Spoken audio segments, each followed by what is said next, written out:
Hi, in this video, I'm going to show you how to use globals. I've already got an example loaded which we're going to use. If I switch to flow, you can see I've got two runs, test A and test B.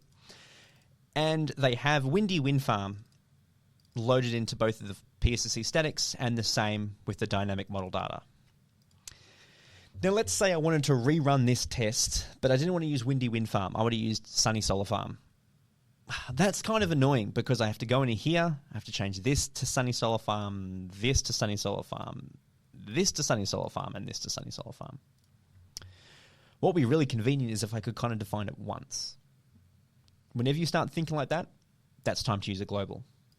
Let's go into PSSC static, use Control-C to copy that model. I'm going to go to the globals tab, add new variable. I'm going to paste that in the value field and add a note about what this value is. This is the relative file path for PSSC static case file. And now I need to give it a name. Globals are a shorthand way of defining something in one place and using it in multiple places throughout a gridmo run, essentially anywhere in the flow. We recommend you use the following naming convention. Use a lowercase g to represent global, and then an underscore, and then use all lowercase letters separated by underscores. We've found this just makes it easier to read.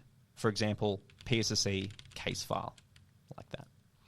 If I copy that G PSSC case file and go back to the flow, I can now replace windy wind farm PSSC case file.sav with $ and that variable. I could do the exact same thing here as well. And that's it. That's how to use globals. Thanks for your time.